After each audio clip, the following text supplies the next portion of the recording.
Pernah nggak sih kamu ngerasa, kok ya gaji tuh kayak cuma numpang lewat aja? Wih, udah tanggal 25 nih, senyum-senyum dong, seneng dong tanggal gajian.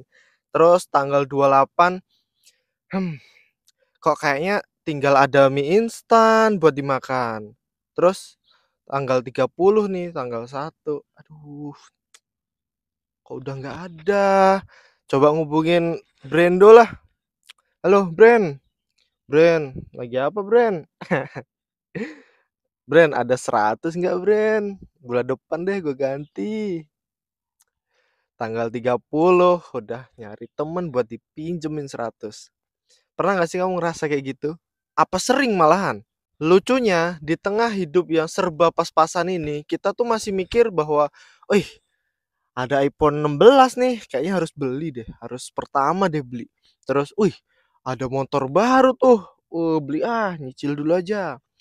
Akibatnya apa? Pay later lah, terus pinjol lah, tunggakan di mana-mana lah, aduh. Padahal pakaian kerja aja udah lusuh, laptop udah lemot, terus skill ya udah gitu-gitu doang, nggak ada upgrade. Tapi pas lihat temen nongkrong di kafe, harus ikut sih aku, harus ikut. Lihat temen story liburan, wih kayaknya minggu depan aku harus sana deh. Udah berasa paling paling keren, terus berasa paling update, berasa yang paling waras. Pernah nggak sih kamu ngerasa kayak gitu? Coba komen di bawah ya. Atau ada temenmu nih yang kayak gitu? Coba komen aja di bawah. Masalahnya itu tuh bukan di kafenya, men. Masalahnya itu tuh ada di pola pikirnya. Katanya sekarang tuh zamannya udah banyak banget peluangnya. Peluang semua kebuka lebar. Tapi nyatanya kok susah banget sih untuk dapet kaya. Dan kalau kamu pikir video ini tuh buat nyalahin gaya hidupmu, tenang, tenang, aku nggak kayak gitu. Aku nggak pengen jadi guru atau dosen. Tenang aja. Tapi kalau kamu pengen tahu kenapa sebagian besar dari kita tuh susah maju dan gimana caranya biar pelan-pelan kita bisa keluar dari jebakan ini, bisa keluar dari lingkaran setan ini. Nah, kamu perlu nonton video ini sampai selesai biar kamu tahu gimana caranya dan kamu sekarang lagi di tahap apa, men. Karena kalau kamu close video ini sekarang, besar kemungkinan kamu akan tetap di siklus yang sama. Kamu akan tetap di lingkaran setan yang sama. Aku aja dengan sadar bahwa aku syuting di area outdoor ini, kenapa? Aku nggak meduliin tentang suara, aku nggak medulin tentang lingkungan, pasti akan ada banyak gangguan. Aku di kebun ini masih ada burung dan lain sebagainya. Aku nggak masalahin itu karena aku pengen kamu juga coba berpikir yang lebih beda. Kamu biasanya mikir harus di lingkungan yang perfect, harus apa-apa tuh perfect dulu baru kamu mau go. Kamu pengen nyoba hal baru tapi kamu nggak berani karena hal baru itu masih nggak jelas lah. Tenang men, aku juga kayak gitu. Aku juga sekarang baru mulai untuk udahlah kita lakuin apa adanya. Kita pengen apa kita lakuin dulu. Aku pengen syuting, nggak masalahin nunggu suara hening-hening sehening-heningnya. Nggak masalah. Malah sekarang aku di outdoor man, dimana kalau kamu dengar pasti ada suara burung, ada suara soang, ada suara nanti mungkin ada motor dan lain sebagainya lah. Tapi aku nggak pengen jadiin itu semua halanganku untuk berusaha untuk maju men. Aku nggak mau terjebak terus-terusan di lingkaran setan. Kalau aku mau syuting, kalau aku mau tag video ini harus di lingkungan yang sepi, terus backgroundnya yang bagus, nggak boleh ada suara apapun kecuali suaraku.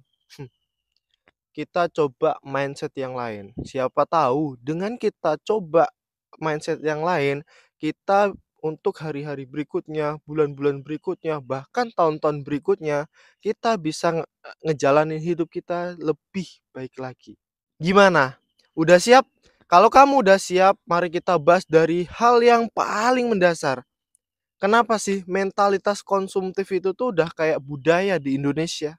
Jadi gini, kita tuh hidup di wilayah yang dimana katanya tuh yang nomor satu ya, itu tuh sifat gotong royong.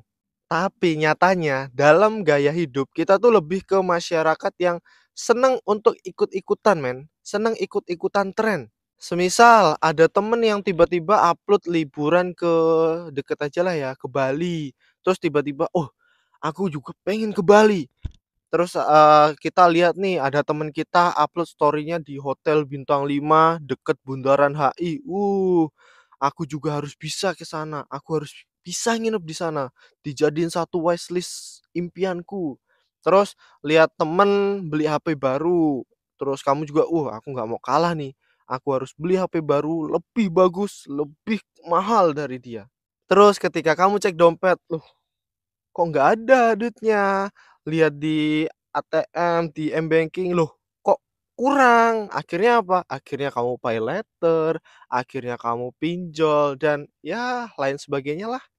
Masalahnya bukan cuman di gaya hidup yang tinggi, tapi mindset bahwa kalau kamu konsumtif sama dengan pencapaian. Semakin kamu bisa beli, semakin kamu dianggap tuh lebih dari yang lainnya lah. Padahal nyatanya, menurut data dari BPS dan Kata Data, lebih dari 80% masyarakat Indonesia itu tuh nggak punya dana darurat lebih dari 3 bulan, men.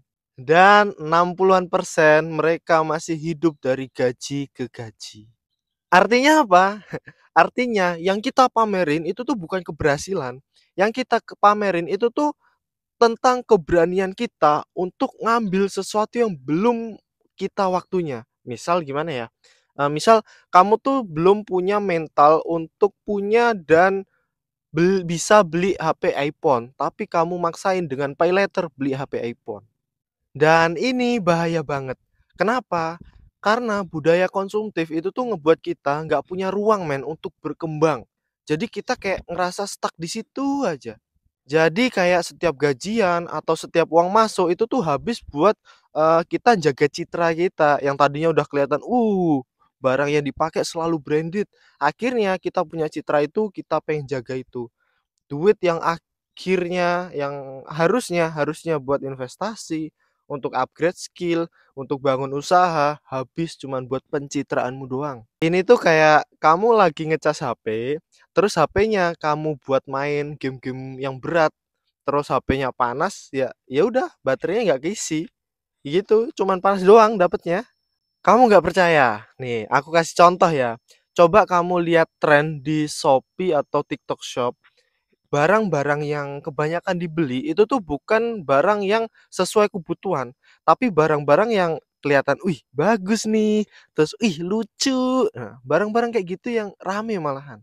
Padahal itu bukan barang-barang yang benar-benar sesuai kebutuhan, cuman barang-barang yang pengen kita beli aja, pengen aja lihat.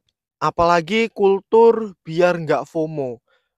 Itu tuh sebenarnya bikin dompet kita kekuras cepet, men. Misal temen-temen beli, apa ya, mainan Labubu tuh. Kita nggak pengen FOMO tapi kita beli yang lebih mahal lagi. Akhirnya apa? Dompet kita. Dan lucunya, algoritma makin ngerti kita. Makin kita sering lihat barang tertentu, makin banyak juga iklan yang dikasih ke kita.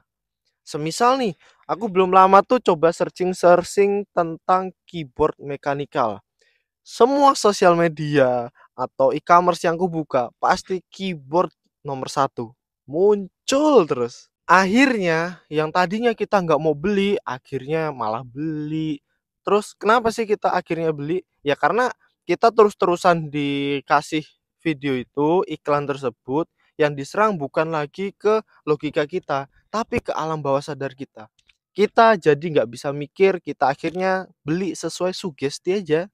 Sugesti, pengen, bagus nih, pengen nih, beli ah, udah gitu aja. Nah, kalau kamu udah ngerasa relate, berarti kita bisa masuk ke akar masalahnya.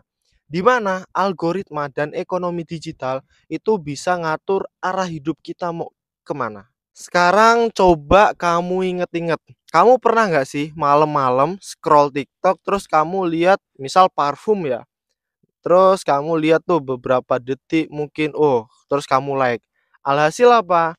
Besok mungkin semua berandamu tentang parfum. Kamu lihat Shopee ada parfum, kamu lihat YouTube ada iklan parfum, dan kamu lihat TikTok Shop, sorry, Bahkan mungkin Instagram kamu lihat isinya iklan parfum. Ini bukan kebetulan, men. Ini semua algoritma dan dia kerja lebih keras daripada bosmu. Jadi gini, setiap klik, setiap like, setiap detik kita nonton, semuanya itu tuh direkam, men. Algoritma tuh selalu belajar. Misal nih, kamu lihat video tentang kamar estetik lama nih. Yaudah, berikutnya, wih nih video kamar estetik nih, tak kasih. Kayak gitu aja. Kamu lihat sepatu diskon, ya udah nih sepatu diskon nih, ada diskon 50%, 80% nih, semua dikasih sama TikTok atau e-commerce atau apapun itu, yang pasti algoritma. Dan karena manusia itu makhluk yang gampang banget terdistraksi, akhirnya kita ya scroll, terus check out, terus nyesel dan repeat, ulangin lagi. Gitu-gitu aja siklusnya. Lingkaran setannya gitu-gitu aja. Pernah nggak sih kamu ngerasa kayak gitu? Kasih data dikit deh biar kamu makin nyesek. Menurut data dari We Are Social and Hotsuite, rata-rata orang Indonesia tuh ngabisin lebih dari 3 jam per hari di sosial media buat ngepoin urusan orang lain, ngepoin kehidupan orang lain. Nyatanya kehidupannya sendiri makin jauh dari realita, men. Yang lebih serem lagi, ketika kamu udah kelihatan kayak konsumtif, itu tuh malah kamu jadi target iklan, men. Itu artinya platform tuh nggak pengen kamu jadi hemat. Platform tuh pengen kalau kamu boros itu sama dengan cuan buat mereka. Contoh nyata ya, belum lama ini ada tren haul di TikTok di mana kamu tuh beli baju banyak seabrek-abrek untuk menuin lemari dan cuman kamu pakai buat konten aja. Setelah itu ya udah dibuang, dikasih orang atau dijual dengan harga yang lebih murah. Dan semua ini jadi standar TikTok baru lah ibaratnya. Kalau kamu nggak ngikutin tren, berarti kamu dianggap ketinggalan zaman. Misal yang lagi rame tuh standar cewek-cewek TikTok atau standar istri ala TikTok gitu-gitulah. Padahal yang ketinggalan tuh bukan apa ya, bukan kamu, tapi saldo tabunganmu. Tapi gini, di balik semua itu pasti ada peluang besar yang menanti kita sebenarnya, men. Karena algoritma yang sama yang bikin kamu jadi boros itu bisa kita manfaatin untuk apa? Untuk dapetin cuan. Gimana caranya? Caranya akan kubahas di segmen berikutnya, di mana gimana caranya untuk menghasilkan cuan dari dunia digital. Jadi tonton videoku sampai selesai dan subscribe. Tadi udah kita bahas tuh gimana cara algoritma ngejerumusin kita ke budaya hidup konsumtif. Nah, coba kita ubah sudut pandangnya, men. Karena kalau kamu tahu cara kerjanya, algoritma bisa jadi senjata kita. Caranya gimana? Contoh nih ya, kamu pernah nggak sih lihat orang live di TikTok atau jualan di TikTok? Mereka tuh cuman ngobrol aja, mereka cuman unboxing barang-barang receh dan sebagainya lah. Tapi view-nya bisa nyampe ratusan ribu, bahkan sampai jutaan. Itu semua bukan karena mereka seleb, tapi karena mereka ngerti algoritma itu bisa jadi mata uang baru, men. Tapi kamu mikir, aduh aku bukan influencer, followersku baru 600, 700. Hey, itu poinnya. Sekarang algoritma tuh nggak mentingin siapa yang besar, bukan, tapi siapa yang konsisten. Kamu suka masak, bikinlah video resep harian. Kamu jago desain, udah bikin desain jual aja. Bisa NFT, bisa template dan lain sebagainya. Suka nulis, ya udah mulai aja nulis di blog atau website dan lain sebagainya lah. Simple Plan itu bisa viral di X, bahkan ceritanya dimasukin bikin film itu ya karena dia suka nulis. Terus kalau aku bikin daily tracker untuk 1 bulan karena aku punya masalah tentang konsistensi setiap hari. Makanya aku bikin catatan harian.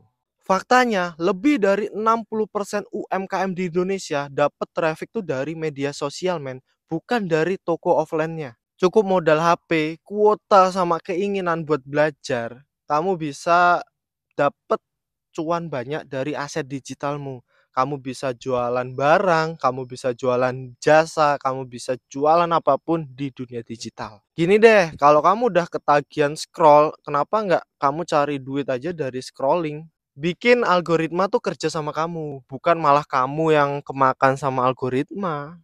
Malah kamu yang selalu beli belanja barang yang nggak kamu butuhin. Tapi untuk nyiptain semua itu sih ya, kamu perlu satu mindset yang sehat. Kamu perlu pemikiran yang sehat, tujuan kamu apa, mindset kamu gimana, itu kamu harus, tanemin dalam dirimu sendiri. Karena manusia mudah terdistraksi oleh apapun. Coba kamu pikir deh, kita dari kecil tuh udah suruh ngapal tentang rumus, kita suruh ngapal nama teori, bahkan sampai tanggal perang. Tapi ngitung utang bunga pinjol gimana? Gak pernah diajarin. Cara membuat budget bulanan, apalagi ya. Padahal edukasi finansial itu tuh penting banget. Bukan kebutuhan, tapi kewajiban, men. Bukan buat orang kaya, tapi justru buat kita yang pengen lepas dari krisis finansial ini, men. Contoh nyata di sekitar kita ya, coba kamu perhatiin deh. Banyak orang yang kerja di kota, baru kerja 1 tahun, udah ngambil cicilan HP yang 15 jutaan, ngambil cicilan motor yang paling baru, paling seri tertinggi, dan kadang ada juga yang bebarengan, men, motor sama handphone. Bukan karena kebutuhan, bukan. Tapi karena, biar kelihatan sukses saja.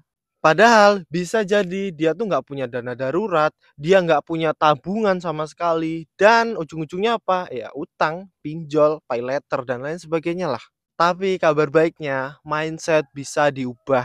Dan salah satu caranya adalah dengan kita disiplin dan konsisten. Nah, aku kebetulan bikin produk untuk, daily tracker lah selama 1 tahun yang bisa dipakai buat ya sebenarnya ini udah kupakai sih. Aku pakai ini dari bulan Januari. Makanya aku bikin produk ini karena memang kebutuhanku itu. Aku pengen tiap hari itu ketata, tiap hari apa yang kulakuin tuh tahu dan progresnya juga jelas. Jadi dalam 1 hari, 1 minggu, 1 bulan, 1 tahun, ada progresnya semua. Ini tuh bukan cuman jadwal harianmu, bukan, tapi agar kamu sadar. Apa yang kamu lakuin hari ini itu bisa mempengaruhi kondisi finansialmu di masa depan. Kalau kamu nggak punya alat untuk ngelacak itu, ya gimana kamu tahu duitmu kemana? Kamu ngerasa nggak sih sering, kayaknya duitku masih ada tapi kok udah habis aja ya, kemana aja duitku?" Nah, kalau kamu udah ngerasa kayak gitu, kamu perlu banget produk ini. Edukasi finansial itu tuh bukan tentang rumus, tapi tentang kebiasaan. Jadi siapapun bisa memulai ini, bahkan dari nol. Jadi kalau kamu ngerasa selama ini hidupmu tuh kayak jalan di tempat, itu tuh mungkin bukan karena kamu nggak mampu, men. Tapi kamu nggak sadar bahwa kamu lagi diputer-puterin sama sistem. Pertanyaan buat kamu ya, nanti kamu bisa jawab di kolom komentar. Mau sampai kapan kayak gini terus? Sekarang kita udah tahu nih, kenapa kamu nggak kaya-kaya. Bukan karena dari dirimu sendiri, tapi karena sistemnya tuh kayak bikin kita untuk ngerasa konsumtif terus, untuk ngerasa kita harus membandingkan diri dengan yang lain, yang lebih kaya, lebih tinggi dari kita. Tapi hari ini kamu udah ngambil langkah yang penting. Buktinya apa? Buktinya kamu nonton video ini sampai detik ini. Dan itu bukti, men, bahwa kamu bukan orang biasa. Sekarang pertanyaannya gini, kamu pengen terus jadi target pasar atau jadi pemain di pasar? Dan kalau kamu udah sadar, coba mulai pelan-pelan aja dulu, nggak usah yang langsung berat ini itu, enggak. Coba pelan-pelan dulu aja dengan sadar apa yang kamu konsumsi tiap harinya. Bukan tentang makanan aja, tapi tentang uang, tentang, scrolling sosial media, apa yang kamu tonton atau kamu yang dengerin, terserahlah apapun itu, tapi apapun yang kamu konsumsi setiap harinya. Kalau kamu ngerasa video ini relate banget sama kamu bisa kasih aku like, dan kalau kamu punya pengalaman pribadi, keresahan, atau ada komentar yang lainnya lah, kamu bisa kasih aku di kolom komentar. Tenang, selalu ku baca dan ku balas. Dan kalau kamu pengen ngebantu channel ini agar terus berkembang, jangan lupa untuk subscribe dan nyalain lonceng kuningnya. Karena aku akan ngebahas banyak tentang geopolitik, ekonomi, teknologi, dan lain sebagainya. See you di next video. Oh iya, stay waras dan kamu itu lebih baik dari apa yang kamu pikirin, men. Bye-bye.